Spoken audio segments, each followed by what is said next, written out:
Hello అండి, ఈరోజు మా ఇంట్లో రాగి దోశ చేయబోతున్నాను. దీనికి కావలసిన పదార్థాలు అన్నమాట. ఇంతకుముందు కూడా రాగి దోశ పెట్టాను, అది వేరే రకం, వేరే రకం.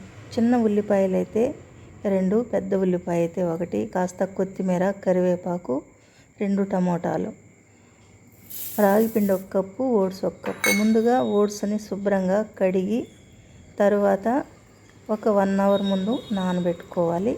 ఇది బాగా మెత్తగా నానిన తర్వాత మనం మిక్సీలో వేసి మెత్తగా గ్రైండ్ చేసుకోవాలి. ఆ గ్రైండ్ చేసుకున్న మిశ్రమంలో మనం రాగి పిండిని కలుపుకోవాలన్నమాట. మీకు తెలిసే ఉంటుందండి, రాగి పిండి గురించి ఎన్నో విషయాలు. కాల్షియం ఎక్కువగా ఉంటుంది, చాలా లాభాలు ఉన్నాయండి. షుగర్ పేషెంట్స్కి కానివ్వండి, తర్వాత ఒబెసిటీ ఉండే వాళ్ళకి కానివ్వండి, ఈ రాగి పిండి దోశలు మనం అన్నాన్ని స్కిప్ చేసేసి ఈ రాగి దోశలు తిన్నామంటే చాలా మంచిదన్నమాట ఆరోగ్యానికి కూడా. తర్వాత ఇది మెత్తగా గ్రైండ్ చేసుకున్న తర్వాత ఒక బౌల్లోకి తీసుకొని అందులోనే మనం రాగి పిండిని కూడా కలిపి కాసేపు నానబెట్టుకోవాలి.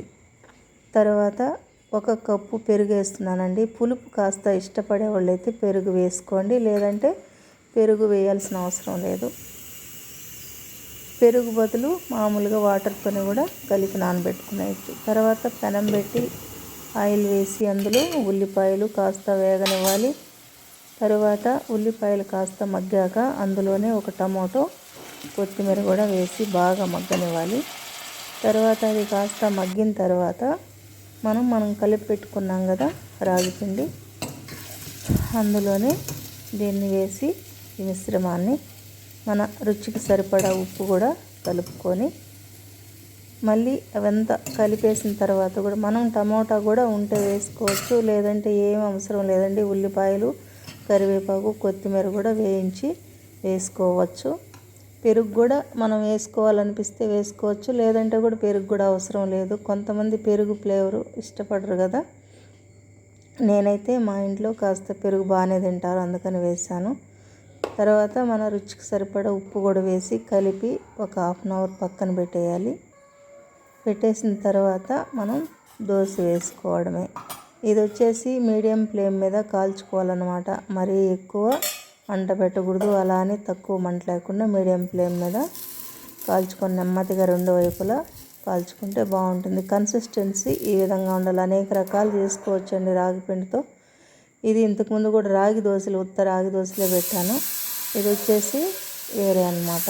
మనం అప్పటికప్పుడు ఏమీ టిఫిన్లు చేసుకోలేని పరిస్థితిలో ఇన్స్టెంట్గా అప్పటికప్పుడు ఈ రాగి దోశలు వేసుకున్నామంటే పొద్దున పూట చాలా హెల్దీ అండి. ఇందులో మనం టమాటా చట్నీ కానివ్వండి, పల్లీ చట్నీ కానివ్వండి, తర్వాత కారం కానివ్వండి, ఏదైనా బాగుంటుంది. దీనిలోకి ఏమీ లేకుండా ఉత్త దోశ తినేస్తే కూడా చాలా టేస్టీగా ఉంటుందండి. మీరు ఒకసారి కంపల్సరీగా ట్రై చేయండి. నా వీడియో కనుక, ఈ రాగి దోశ కనుక నచ్చితే లైక్ చేయండి, షేర్ చేయండి. మరిన్ని వీడియోల కోసం నా ఛానల్ని సబ్స్క్రైబ్ చేసుకోండి. ఓకే అండి, థ్యాంక్ యూ ఫర్ వాచింగ్. మీరు మాత్రం ఒకసారి కంపల్సరీగా ట్రై చేయండి. ఎలా కుదిరిందో కమెంట్ సెక్షన్లో చెప్పండి. ఓకే అండి, థ్యాంక్ యూ.